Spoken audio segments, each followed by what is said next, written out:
அதோடு நமக்கு கன்வென்ஷனை நீங்கள் அறிவீர்கள். வருகிற 16, 17, 18 ஆகிய 3 நாட்கள் அன்று.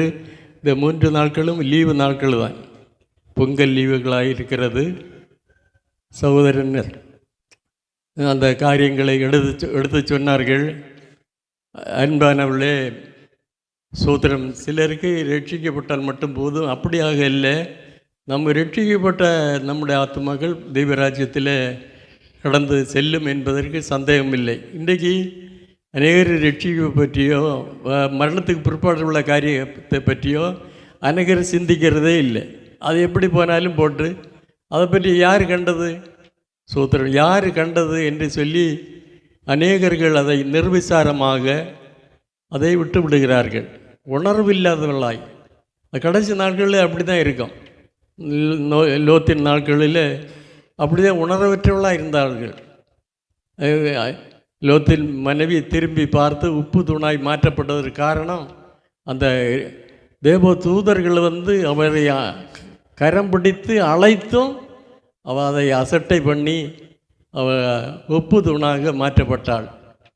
உலகத்துக்கு அதாவது ஒரு மற்றவர்களுக்கு ஒரு மாதிரி இல்லாத மாற்றம். அருமையானுள்ள நம்முடைய வாழ்க்கையில் ஒரு உணர்வு இருக்க வேண்டும். அப்போஸ்தலர் நடபடிகளின் புஸ்தகம் 2ஆம் அதிகாரம் 40வது வசனத்தில் இப்படியமாய் சொல்லப்படுகிறது. வாசிங்க.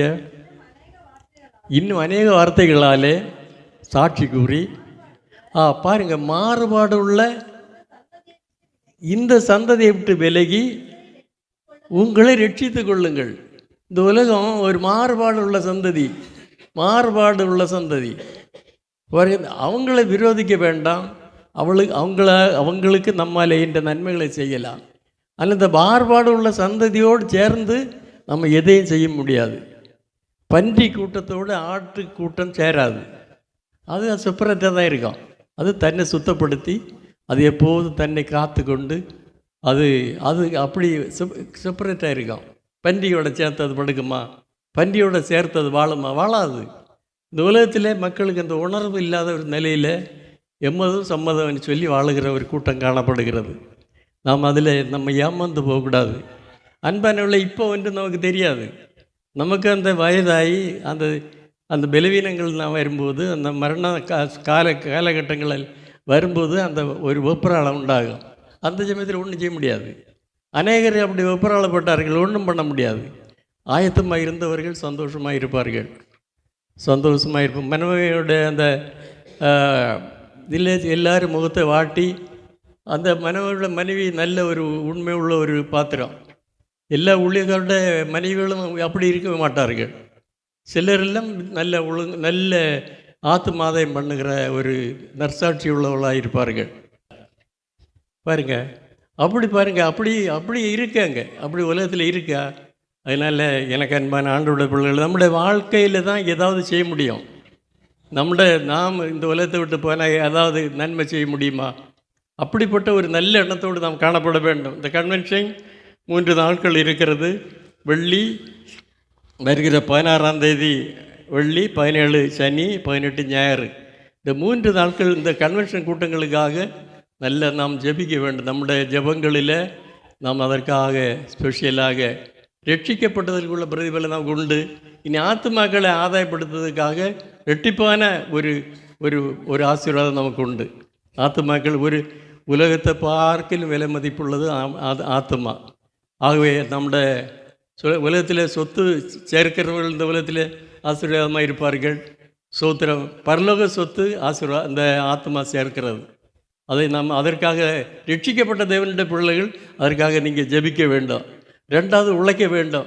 சகோதரன் சொன்னது போல் எல்லா தேச மக்கள் அவங்க வந்தாலும் சரி வராட்டாலும் சரி, எல்லா வீடுகளிலும் ஒரு இன்ஃபர்மேஷன், ஒரு அழைப்பை நம்ம கொடுக்க வேண்டும். தாராளமான நோட்டீஸு அழகாக அச்சடித்து கடந்த முந்தின வாரத்தில் நான் சொன்னேன்னு நினைக்கிறேன். நீங்கள் வேறு நோட்டீஸ் எடுத்து ஆராதனைக்கு பிற்பாடு வேறு நோட்டீஸ் எடுத்து கொண்டு போங்க, வீட்டில் இருந்து ஜெபிங்க. நீங்கள் அந்த நோட்டீஸை வச்சு ஜெபிங்கன்னு சொன்னேன். நீங்கள் ஆராதனைக்கு பிற்பாடு தான் என் சவுன்கிட்ட கேட்டேன், எல்லாம் எடுத்துகிட்டு போயிட்டாளான்னு சொல்லி. ஒரு ஆள் கூட ஏன்னு கூட கேட்கல. நான் நினச்சேன், ஒரு நோட்டீஸ் சிலப்போ பாரமாக இருக்கும் உங்களுக்கு. ஒரு ஆள் கொண்டு கொடுத்தா சிலப்போ அவங்க அங்கே வாங்குவா. எடுத்து கொண்டு போகணுன்னு இவ்வளோ பாரமான ஒரு காரியம். அது கஷ்டம்தான். அது பரவாயில்ல, நம்ம சொன்னது தப்பு தான். பாருங்கள், நீங்கள் விரும்பினா செய்யுங்க, விரும்பாட்டாலும் கர்த்தர் அதை நடத்துவார். பாருங்கள், தேவனாகி ஆண்டவர் எல்லாவற்றையும் செய்ய வல்லமை உள்ளவர். ஆனால் அந்த ஆசீர்வாதத்தை நம்ம இழந்துருவோம். நோட்டீஸை கொண்டு போங்க, ஸ்தோத்திரம், நோட்டீஸை.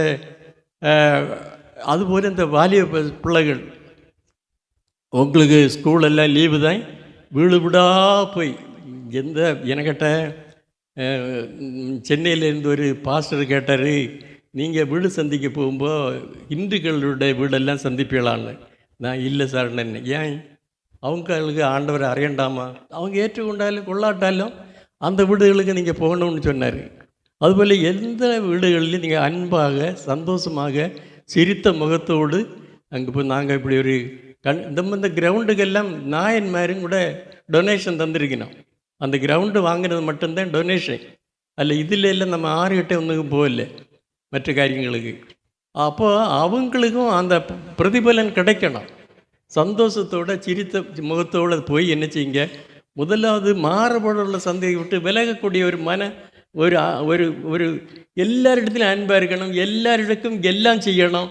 ஆனாலும் அவளோட இணைஞ்சு அவளோட கிரிகளில் பங்கெடுக்கக்கூடாது. இப்போ திருவிருந்து சாக்கடை கல்லுன்னு குடித்து கொண்டு வந்திருந்தா அடுத்த பந்தியில் நாம் குடித்த பிறகு நம்மகிட்ட வாங்கி அடுத்தவங்க குடிப்பாங்க.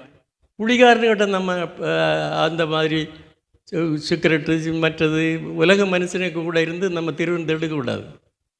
போதும் போக்கணும் இல்லாதவங்க தான் அதெல்லாம் செய்வாங்க. ஆனால் 1ஆம் நூற்றாண்டில் ரட்சிக்கப்பட்ட தேவனுடைய வேறுபட்டு அவங்க செப்பரேட்டாக இருந்து அவங்க தான் ஒரே தகப்பனுடைய இயேசு ரத்தத்தினால கழுவப்பட்டவர்கள். அவங்க தான் ஐக்கியம், விருந்து ஐக்கியம் செய்ய வேண்டும். அதில் நம்ம ஒரு உணர்வு இருக்க வேண்டும்.